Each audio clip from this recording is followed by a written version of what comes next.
Sveiki, aš esu Aleksandras Nemunaitis, ačiū, kad ir vėl atėjote į šį YouTube kanalą. Mūsų yra jau daugiau negu 6000, kviečiu prenumeruoti šitą kanalą, spauskite patinka, komentuokite, tikrai drąsiai. Šiandien svečiuose turime Mišą Jakobą, sveiki Miša. Labą dieną. Ne pirmą kartą jau turim jūs svečiuose, labai dėl to džiaugiuosi. Šiandien savo pažadėjau, kad noriu šiek tiek kitokio interviu su jumis. Aš žinau, kad jūs dažniausiai kalbina labai panašiom temom. Šiandien noriu kažkiek nustebinti ir žiūrovus, kas mus... Bet pradėkim nuo to, kas dabar yra, nežinau, ar tai yra gero tono, bet šiuo metu yra labai labai populiarus klausimas. Kažkodėl, kalbant apie Vilnių, apie tai, kad Vilniaus miesto savivaldybė nusprendė įvesti aptarnavimą, tiksliau atsisakyti aptarnavimo rusų kalba. Bet koks jūsų vertinimas? Jis yra ryžtingas, tas vertinimas, bet manau, kad jis šiek tiek yra pavėluotas. Mes galėjom apie tai pradėti kalbėti labai garsiai prieš 10-15 metų ir galbūt šiandien jau būtumėm pasiekę kažkurių tai laimėjimų. Šiai dienai yra šiek tiek pavojinga, kadangi mes turime agresyviai nusiteikusi kaimyną, kuris gali supykti ant mūsų ir pasakyti, kad mes kaip ir Ukraina esam nacių šalis, kad mes esam nacikai ir panorės ateiti gelbėti, vaduoti, išvaduoti, padėti ir panašiai. Todėl su tokiais planais dėl rusų kalbos reikia būti ypatingai atsargiem. Važiuodamas pas jūs, aš tiesiog džiaugiausi mūsų gražėjančių Vilnium, gražėjančią Lietuva. Žmonės vyksta į darbus, važiuoja, eina, keliauja. Mes esam laisvi ir iš tikrųjų gyvenimas vienaip ar kitaip, tą reikia pastebėti, jisai gerėja. Ir galvojau, negi galima sulaukti tai, kad griūs namai, mes bėgsim į kažkokias tai priedangas, ieškosim kažkokių tai slėptuvių, juk baisiau negali būti. Todėl mes politikai turėtų būti labai atsargus ir viską pamatuotai pateikti viešai erdvei. Jūsų labai geras iš tikrųjų kampas, kad net geri norai, bet reikia labai atsargiai daryti. Čia galbūt net neturinys, o forma. Kaip tu darai? Ar su įspėjamaisiais kažkokiais terminais, ar ne? Nes aš tikrai palaikau. Aš buvau vienas iš tų, kuris jau kelis metus siekia to, kad Vilniaus miesto savivaldybė mes pereitume prie to. Čia tiek orientuota į jau esančius, čia gyvenančius labai seniai, kad, pratintumės, tarsi čia yra labai normali praktika, tiek apie tai naujai atvykusius. Kad jeigu sieji savo gyvenimą toliau su Lietuva, kad būtų paskata mokytis. Žiūrėkit, visgi vis tiek rusakalbių yra senyvo amžiaus žmonių. Jie yra pensininkai, juos reikia gerbti. Buvo taip, kaip yra ir aš manau, kad jie per vieną dieną, per vienerius metus lietuviškai neišmoks. Aišku, jeigu gyvenam Lietuvoje, yra būtina žinoti lietuvių kalbą. Jeigu tu čia gyveni, reikia gerbti tą valstybę, reikia gerbti jos valstybinę kalbą. Galbūt tas sprendimas turėjo būti labiau delikatus. Galbūt reikėjo paaiškinti, kad atsižvelgiant į lankytojų amžių, atsižvelgiant galbūt net jų įsilavinimą ir panašiai, mes tikrai kalbėsimės, mes padėsime, mes spręsim jūsų problemas, o dabar galvoja rusakalbiai, kad su mumis niekas nekalbės, mes nespręsim mūsų problemų, mums bus ypatingai sudėtinga ir sunku ir kelias į savivaldybę yra uždarytas. Aš manau, kad būtent reikėjo apie tai prieš tai labai plačiai ištransliuoti. Žinoma, jaunimas, kuris mes matome, koks yra jaunimas ir rusiškose mokyklose besimokantis jaunimas visiškai neblogai kalba lietuviškai, tai iš tokių jaunų žmonių iš tikrųjų galima pareikalauti, netgi nepaprašyti, o pareikalauti, kad jie kalbėtų su savivaldybės tarnautojais lietuvių kalba, valstybinė kalba. O pasižiūrėjus į varganą pensininką, ten vos paeinantį ir vos ateinantį, nugaila, jisgi vis tiek čia gyvena, jis niekur iš čia neišvažiuos, jam nėra kur važiuoti, jis jis galbūt ir net nenori iš čia važiuoti. Ir aš manau, kad tas klausimas gali būti išspręstas labai delikačiai ir labai mandagiai. Tikrai gal gera jūsų pastaba, nes dabar dėl to kaimyno ir kai mes turime sprendimą iš esmės nutaikytą į vieną kalbą, tai jis gali atrodyti taip kreivai. Aš nesakau, kad mums reikia bijoti arba neturėti stuburo, atvirkščiai, viskas gerai, bet būti drąsiam ir turėti proto, tai čia turbūt būtų gerai, kad tie dalykai sutaptų, ar ne? Aš norėjau kaip tik pareikšti tokią pastabą, kad yra gerai, kai esi drąsus ir protingas. Jo, nes tarp drąsus ir kvailumas, va čia kas... Čia jau įvairių variantų galime sugalvoti. Tu gali būti protingas, bet nedrąsus, arba drąsus ir neprotingas, tai dar baisiau. Žodžiu, visur gyvenime reikia įjungti proto pavarą ir apie tai galvoti, kaip bus, kai aš pasakysiu, kaip bus, kai aš pranešiu, kokia bus reakcija, ar teisingai mes elgiamės, juk yra patarėjai, yra galų gale visi mes esam daugmaž išsilavinę žmonės, kurie mes vadovaujam savivaldybei, dirbam ir aš manau, kad čia reikia labai atsargiai ties to klausimu sustoti. O ar matote skirtumą tada, kaip reikėtų elgtis su čia gimusiais ir gyvenančiais, jau tarkim, kad ir seniorais ir su tai, ką mes dabar bendrų žodžių vadinam migrantais? Žinoma, juk atvažiavęs tas migrantas, iš kur jis gali žinoti mūsų mylimą ir gerbiamą lietuvių kalbą. Jis galbūt, tada mes prašom, kad jis bendrautų angliškai, tarkim, bet jis ir angliškai galbūt nemoka, o galbūt ta vienintelė kalba, kuris ten šiaip netaip kažką tai žino, yra tik tai jo gimtoji kalba, kurio mes niekaip nesuprasime. Tam yra savivaldybės tarnautojai, tam yra savivaldybė, kad savivaldybė turi tarnauti žmonėms. Ir aš manau, kad viena iš tokių pagrindinių funkcijų yra savivaldybė, kad padėti žmogui, kuris atėjo, kuris kažko tai domisi, turi kažkokių tai klausimų ir tos klausimus reikia spręsti. Jie yra mūsų rinkėjai, jie yra mūsų mokesčių mokėtojai. Migrantai ne? Migrantai ne, tai migrantai išmoks. Linko vedu, mes dabar jau vis tiek visi pakeliavę, jau čia laisvoje Lietuvoje gyvenam pakankamai ilgą laiką. Ar mes nesam patys pernelik nuolaidus, nes nuvažiuočiau į Vokietiją, tai niekam ten nebūtų įdomu, kokiom kalbom aš kalbu. Jeigu man nežinočiau vokiečių kalbos, aš čia Vokietiją šiaip pasiėmiau, kaip bet kokį pavyzdį, nežinočiau tos kalbos, jau mano problemos yra samdyti kažkokį vertėją ir tada jis spręs savo klausimus į savivaldybės ar valstybinę instituciją. Tai gal mes patys, va čia dabar ir jūsų ir mano pozicija tokia, kad mes, ar tai kultūrinis toks dalykas, dėl to, kad čia vis tiek ir daugiakalbystė buvo, visi norėtume nueiti prie to iš tikrųjų lietuvių kalbos, nes Lietuvoje gyvenam, bet vis dar nedrąsu, aš ir girdžiu, ir iš mano klausimų ir iš jūsų atsakymų, kad mes linkę ieškoti kažkokio kompromiso. Kitos šalės neturi tokio kompromiso dažniausiai. Žiūrėkit, pasidžiaugim, kad mes esam kultūringa tauta. Labai geras atsakymas. Labai. Ir su kultūra, su švietimu mes galim labai toli nueiti. Ir kada pasaulyje kalbės apie tai, kad atvykus į Lietuvą visuomet bus atsakyta į tavo klausimus, visuomet tau padės, visuomet tau parodys kelią ir palydės, tai aš manau, kad mes tik tai užsidirbsim dar daugiau papildomų taškų, mus dar labiau gerbs pasaulį. Dabar savaime suprantama, kad jeigu tu nori gyventi Lietuvoje, jeigu tu nori pasiekti savo kažkokių tai tikslų, nori čia sukurti šeimą, nori čia dirbti, nori čia gauti išsilavinimą, tai nuo to reikia pradėti ir tai visiems yra aišku visam pasaulyje, kad atvykęs į bet kurią valstybę, tu turi išmokti tos valstybinę kalbą. Žinoma, susiklosti taip mūsų istorinė padėtis, kad mes daug metų kalbėjom rusiškai, tai tiesiog yra įlindę į mūsų kraują, į mūsų kūnus ir dabar viskas išsugriauti ir išreikalauti nėra taip paprasta. Iš to senesnių amžiaus žmonių, aš kartojuosi, mes neišreikalausime.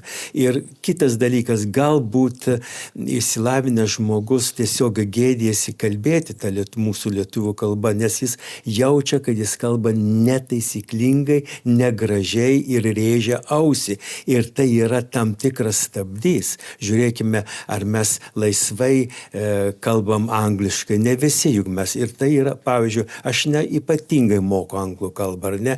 Ir kai man reikia kalbėti, tai yra stabdys. Aš kaip kultūringas švietimietis, man yra nejauku.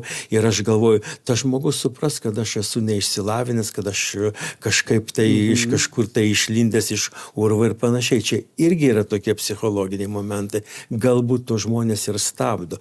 Aš nekalbu apie jaunimą, kuris gimęs jau nepriklausomai Lietuvoje. Jie turi ypatingai gerai žinoti, mes visi privalom ypatingai gerai žinoti mūsų Lietuvos valstybinę kalbą, lietuvių kalbą, nes tai yra mūsų kultūros įsilavinusio piliečio dalis ir apie tai net nediskutuojam, bet vat truputį aš kaip jau vyresnio amžiaus žmogus, man gaila tų vyresnių žmonių, kad jiems iš tikrųjų yra, nors jie galbūt ir moka ir supranta, bet jiems kalbėti lietuviškai yra ypatingai sunku. Tai turbūt... Jie bijo galbūt. Tai aš girdžiu ir ką sakot, kad tai, kad mes nesustvarkėm iki tol, galbūt čia reikia tada ir pripažinti, kad mes per tos ilgus metus nieko nepadarėm, bet dabar jeigu ateit ir staiga reikalaut iš pagyvenusio žmogaus, kad per pusę metų per metus, taip mes lengvai galim sugėdinti ir baksnuoti to faktu, kad skaitai jau 35-36 metai,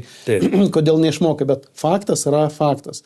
Ir labai gera buvo jūsų pradžioje pasakyti, kad mums reikia elgtis ypatingai atsargiai, nes mes matom, kokią kaimyną turim, tai mūsų tie veiksmai neturėtų būti tokie, kurie duotų papildomą kažkokį impulsą. Ne? Impulsą jiem.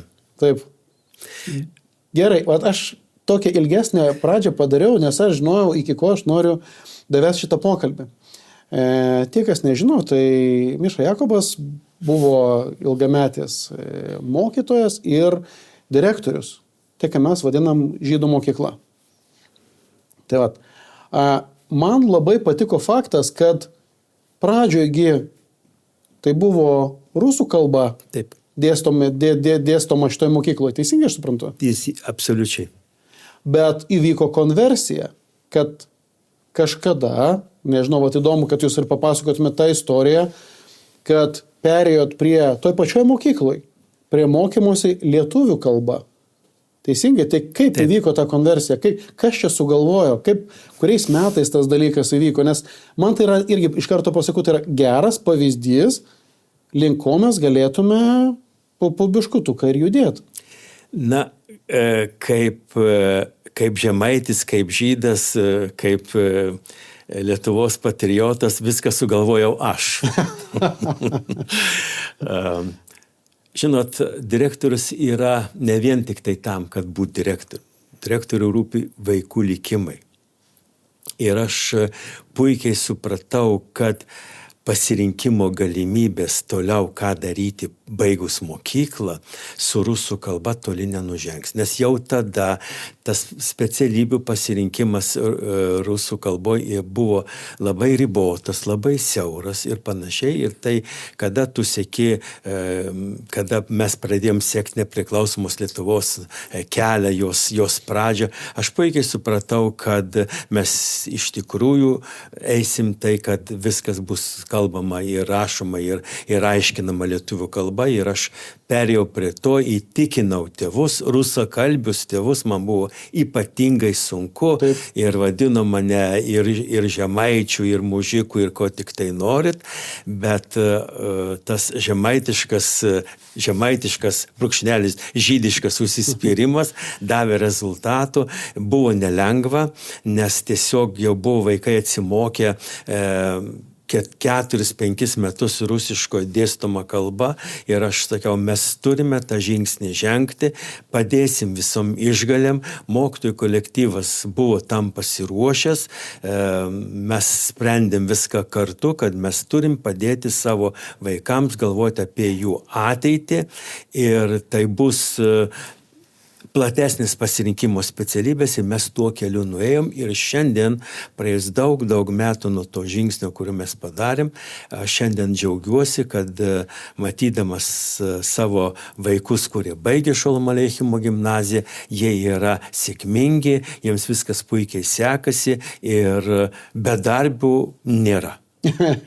Kelinti čia metai buvo tos reformos? Mes pradėjom savo kelią 89 metais, aš manau, kad po 5 metų, kažkur 94, 95, mes jau pradėjome eiti tuo keliu. Pradžioj dar buvo ir rusiškų klasių, ir lietuviškų klasių. O kaip tai atrodo, vat šitoje vietoje, tai kuriuos penktokus pradėjot, ar sulaukėt kažkada atėjo laikotarpis, kad nuo 1 klasės? Nuo 1 klasės pradėjom jau visiškai, kad jau viskas bus dėstoma lietuvių kalba, nors atėjo rusakalbiai vaikai ir mokėjo lietuviškai tik pasakyti labą dieną arba ačiū. Tokių pavyzdžių buvo be galo daug. Šiandien aš žinau ir pažįstu tą mergaitę, kuri žinojo tik vieną žodį ačiū. Šiandien jinai sėkminga ir nuostabiai gerai gyvenanti.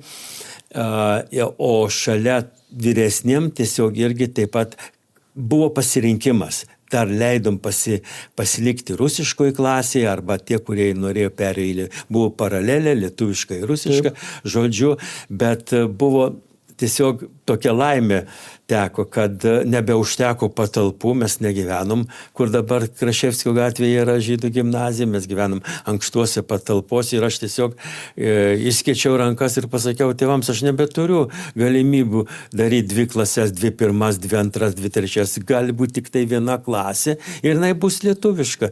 Taip ir įvyko.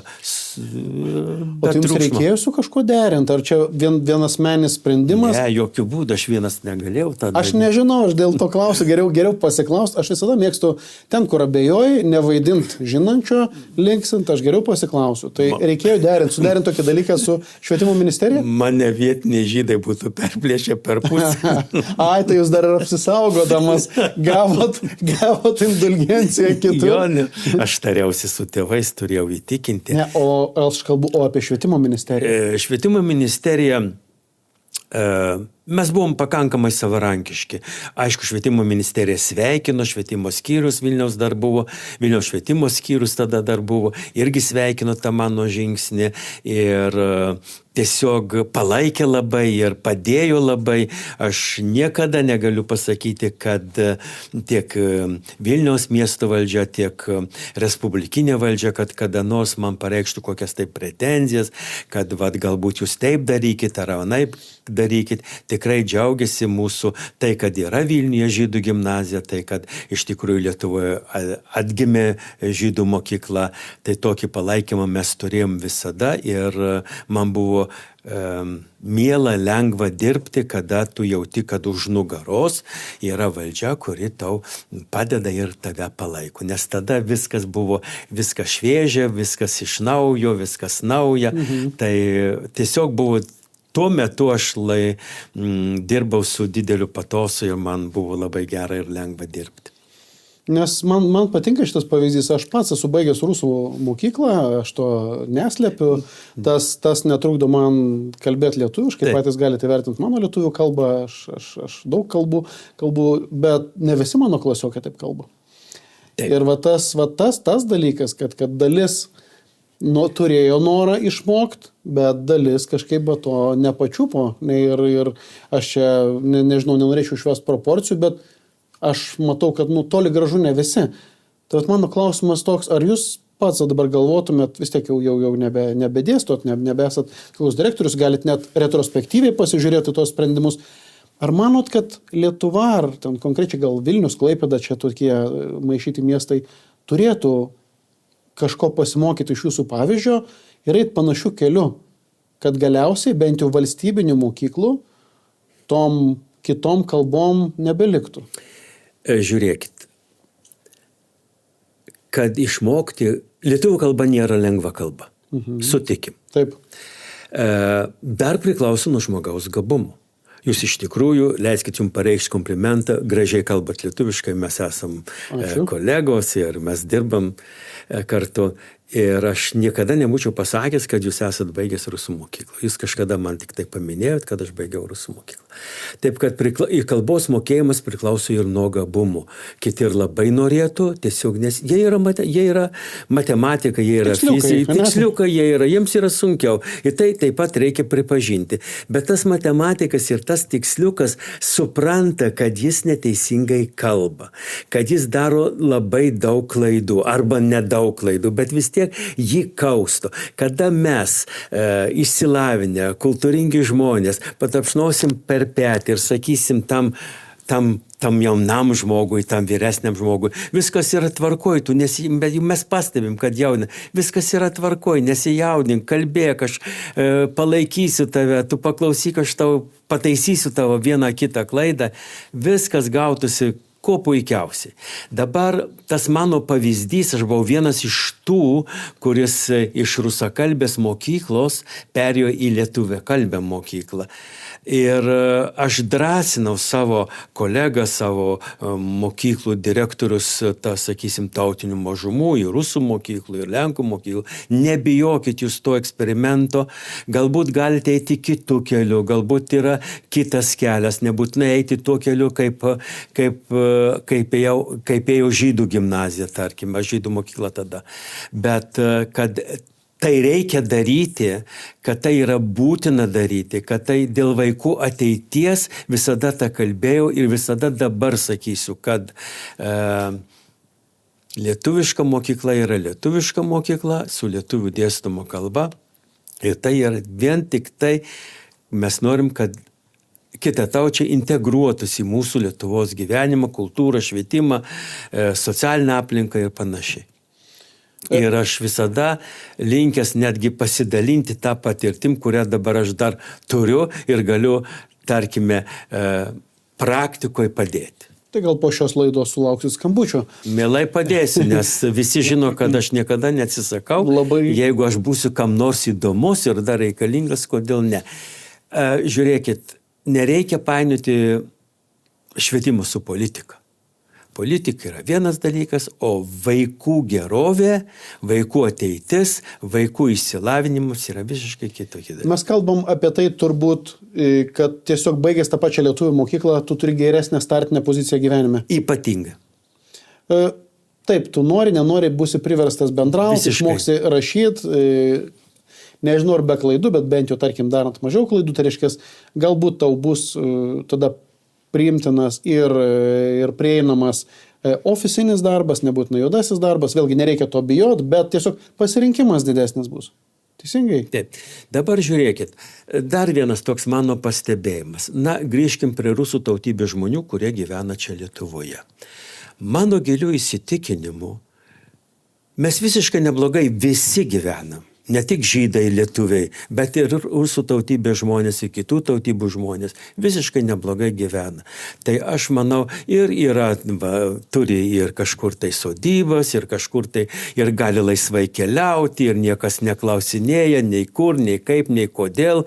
Iš tikrųjų mes gyvenam laisvą gyvenimą. Tai jeigu mes turim tokius iškovojimus, mes turime būti dėkingi tai šaliai, tai valstybei, tai santvarkai, tai politiniam jėgom, kurios iš tikrųjų davė galimybę atsitiesti, davė galimybę pradėti kitaip gyventi, davė galimybę kažkur atsiriboti nuo viso to jovalo, kurio mes turėjome prieš 50 metų. Taip. Ir šiandien mes galim apie tai laisvai, rimtai kalbėti. Tai aš manau, kad yra ir tokia pusė, kad būti dėkingai tai vietai, gerbti tą vietą, kurioje aš esu.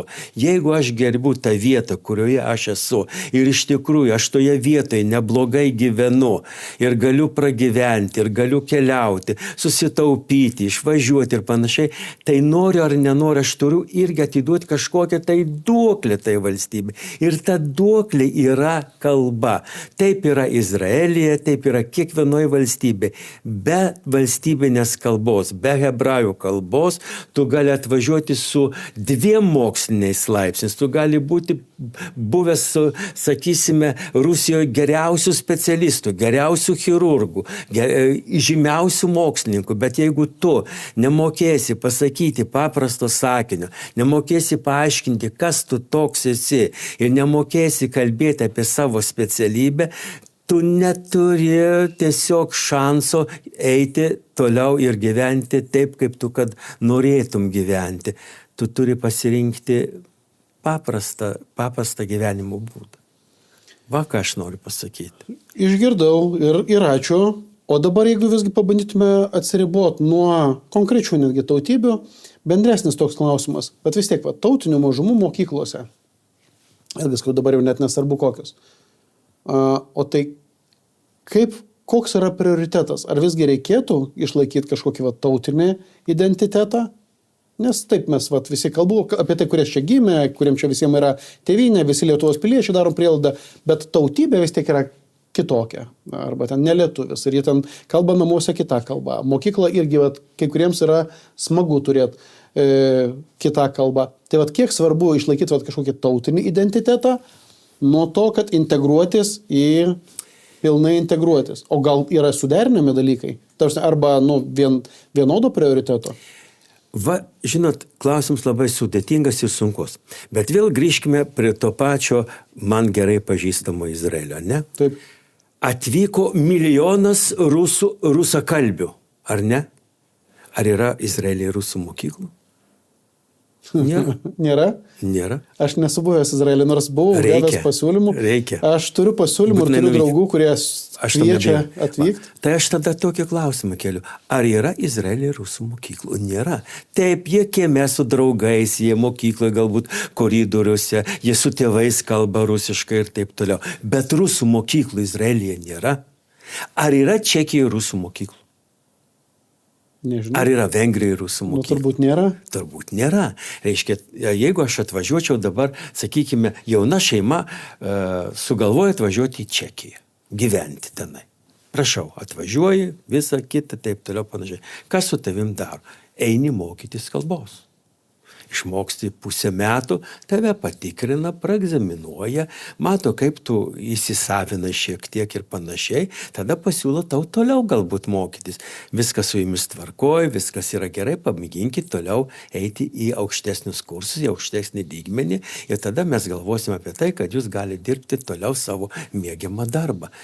Aš manyčiau, kad mes taip pat turime čia Lietuvoje, dabar sudėtinga pas mus yra. Mes 50 metų gyvenom po Sovietų sąjungą, po to visą kitą ir panašiai. Sunku iš karto kirsti. Reikėtų galbūt, aš nežinau, kaip yra Latvija. Latvija liktai, kaip aš supratau, nebėra rusiškų mokyklų. Aš taip drąsiai neteikčiau. Man Latvija, jie turi tą. Pirmas dalykas, jų santykis pats yra kiek rusakalbių. Man patinka visgi tavas ir čia pas mus. Man rusakalbė lietuviai, lenkakalbė lietuviai, man patinka šitas terminas, kad mes visi lietuviai plačiaja prasme. Ir tas gerai, kad net ir konstitucinio teismo išaiškinimas, kad mes visi lietuviai bendraja prasme. Kaip ir jūs, gražiai prisistatėt, Žemaitis žydas, ne? Nelabai visi nori pripažinti. Taip, sakau, tai mes visi plačiaja prasme lietuviai ir Lietuvos piliečiai ir apibendrinkim, nereikia ieškoti kažkokių pavienių individų, kurie gal iš vis yra antivalstybiniai elementai, bet bendraja prasme visi lietuviai. Tai toks, man labai patinka. Latvijai, jie padarė labai didelę klaidą suteikiant pilietybę. Nepamirškit. Pas mus, taigi visiems pilietybė buvo išduota iš karto automatiškai, o pas juos jie išskyrė šitą dalyką ir pas juos yra užprogramuotas konfliktas. Nes pas juos vis dar, jiegi tiek pat metų džiaugiasi tą nepriklausomybę kaip ir mes, vis dar yra tie pasai, ant kurių parašyta alien, tai iškas svetimas, ar ten dar kažkaip, ir tu neturi galimybės net balsuoti, nors tu esi gimęs toje šalyje. Tai jie su savo tautiniam mažumom nesusitvarkė. Bet atsakant jūsų klausimą, aš nežinau, su rusų mokykla aš neįsigilinęs, gal ir įdomus klausimas, bet... Žiūrėkit, aš pirmiausia, ką norėčiau galbūt, kad mūsų žydus, lenkus, rusus, kitų tautybių žmonės galbūt irgi vadintų lietuviai, pavyzdžiui, aš norėčiau, kad man sakytų lietuvis žydų kilmės. Kodėl? Tai vat aš... Kaip amerikietis, tokios ir tokios. Taip, jie tarp kitko irgi visi amerikiečiai, bet maloniai, pavyzdžiui, prie stalo paskui paaiškins, bet kad jo seneliai ten iš Vokietijos, iš Airijos, dar tą žaismą. Galbūt toks sprendimas kažkaip tai nuimtų tokią priešpriešą tarp mūsų. Bet mes su jumis ir šiaipgi kartais irgi žmonėms paaiškiname, ir šiaip susitinkam ir pasikalbam, tai tas abudu sutinkam, kad ypač dabar, kai turim šalia karinį konfliktą, jog čia SVO, čia yra didžiausias karas nuo Antro pasaulinio karo laikų, o pagal žučių skaičių, nukentėjusių skaičių, tai žiūrėkit, tuo ir pasivysim ir tai yra labai blogai. Tai mes ką turim daryti, bent jau glaistyti tuos vidinius konfliktus. Neprisidaryti naujų, o galbūt ir glaistyti tuos, kas dabar yra. Tai tautinės, tos nesantaikų, tai mums ko mažiausiai reikia. Mums nereikalinga šitą. Bet ir mums diskutuojant, mes abudu kaip ir sutarėm apie tai, kad reikia glaistyti šitos kampus. Bent jau neaštrint. Bet ir visai neseniai, kad ir žiniasklaidoje mes matėm Ingos Ruginienės paskirimas ir jį sekė praktiškai iš karto, arba viena iš pirmųjų pastabų buvo dėl jos akcento, dėl jos kilmės. Tai ar tokie dalykai mums reikalingi? Man gali prikaišiot, kad pas manęs yra žemaitiškas akcentas, ką man daryti. Žiūrėkit, mano giliu įsitikinimu, visgi premjeras yra premjeras.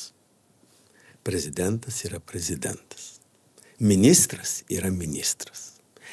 Ir taikyti bet kam į tokias aukštas kėdes galbūt ir nereikia. Jeigu reikia jausti, kokia yra tavo kalba, kokia yra tavo sakiniai ir turėti atsakomybę, nes tavęs klauso apie 3 milijonai žmonių. Todėl aš manyčiau, kad vienas iš tokių delikačių reikalavimų būtų žinoti tą kalbą, į kurią tu kreipiesi. Bet čia yra 2 aspektai. Aš girdžiu jūs, bet man tada iš tikrųjų 2 dalykai surezonavo. Pirmas, iš tikrųjų, žmogus turi turėti savikritikos. Taip. Ir kartais nelaukt, kol bus kritika. Būtent. Ir pats savo atsakyti, ar jisai yra tinkamas, ar jisai pakankamai iškalbingas. Taip toliau. Bet ar kiekvienu atveju reikėtų priminti, kad žmogus, nes man dabar irgi ką primena, irgi vienas iš faktų, kur dabar net viešai dar kartą pasiskelbiau, kad prieš 20 metų mano buvo lenkiška pavardė, nes aš baigęs rusų mokyklą, bet mano pavardė yra lenkiška, nes tėvas lenkas ir tą pusę. Bet žmonėms kliūna. Nors mano lietuvių kalba, taip, mes jau kalbėjome. Puikiai. Bet vis tiek žmonėms kliūna, kilmė, dar kažkaip, tai ar tokius dalykus reikia aštrinti ir primint? Čia viskas vėl priklauso nuo kultūros, nuo išsilavinimo, kaip žmonės reaguoja. Negalima įžeisti žmogaus, nei dėl tautybės, nei dėl, tarkime, kad tu blogai kalbi ten ir tu nesuderini linksnius. Bet mes mėgstam pasijuokti ir tai nėra labai jau taip skanu girdėti, klausytis ir panašiai. Tai aš manyčiau, kad šitoj vietoje mūsų valdžios vyrai ir moteris turi labai gražiai kalbėti ir mokėti argumentuotai kalbėti. Tai aš nenusileisiu savo nuomonį. O grįžtant dar prie to, kad mes gyvenam mūsų Lietuvą, aš ją vadinu mūsų Lietuvą.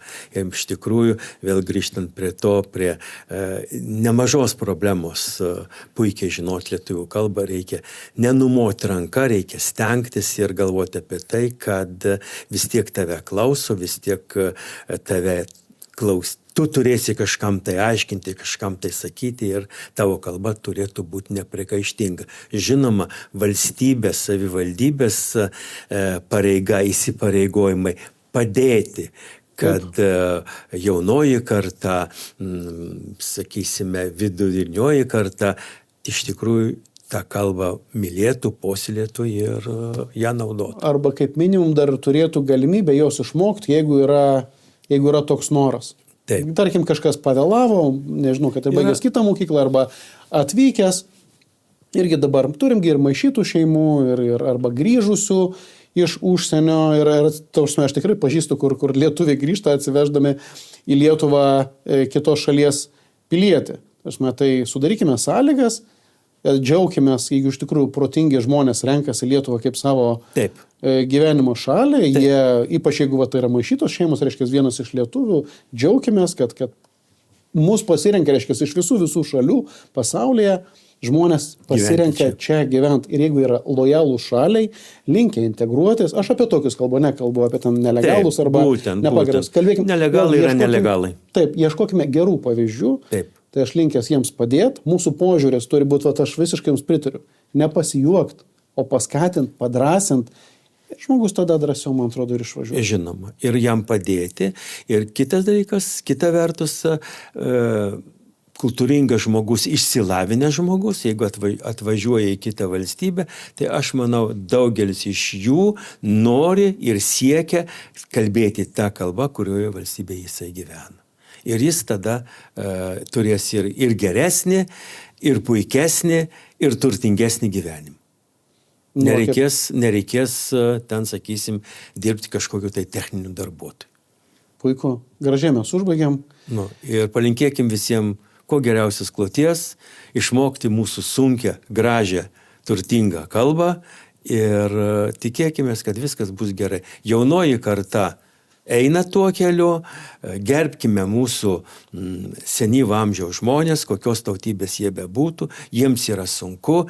Jie jau puikiai lietuviškai nekalbėjo ir matyti nekalbės, daugelis iš jų norėtų, bet nedrįsta, bijo tokio galbūt pašaipos kažkokios, tai kas nors galbūt įkasti ir panašiai, bet skriausti ir reikalauti galbūt, tu nemoki, aš tau nepadėsiu įklauk iš čia, šitaip elgtis negalim. Jie yra Lietuvos piliečiai, jie čia dirbo, jie mokėjo mokesčius ir panašiai. Ir jie čia nori gyventi. Ir užtarnavo orę senatvę. Orę senatvę, taip aš manau.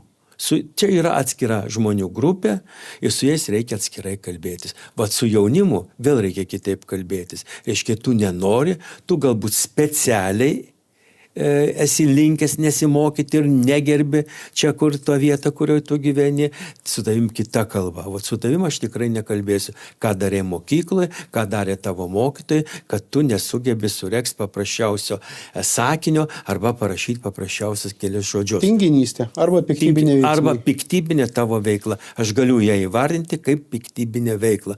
O jau vyresnio amžiaus, kuriems yra 60, 70 metų ir daugiau, tai supraskim, kad jiems yra tikrai sunku. Puiku. Bet prieš 30 metų jie buvo 40 metų, tai jie galėjo galbūt tada jau pradėti mokytis ir bet vėl yra tas faktorius nenorėjau. Galbūt. Numosiu ranką. Bet dabar mes kaip valstybė gal irgi nepadarėme visko. Tai reiškia, Visada valstybė niekada nieko nepadaro. Dabartinę situaciją ir kaip mes galime geriausių kelių, nesukeliant etninių kažkokių arba vidinių konfliktų šalyje, pagerinti situaciją. Aš taip linkęs ir užbaigti šitą mūsų laidą. Politikai turi įsiklausyti, ką kalba paprasti žmonės. O kada kalba paprasti žmonės, jiems šnipžda ausį. Vat reikėtų galbūt šitaip daryti, o neskubėti toj pat bėgti tribūną ir deklaruoti. Ačiū Miša Jakubui. Ačiū, kad atvykote į laidą. Prašau. Kviečiu visus prenumeruoti šitą kanalą, ypač jeigu jums patiko. Jeigu žiūrite iki dabar pabaigos, tai labai noriu tikėti, kad ir patiko šitą laidą. Komentuokite drąsiai, pasistengsime atsakyti ir klausimus. Atsisveikinu dabar ir iki kitų kartų.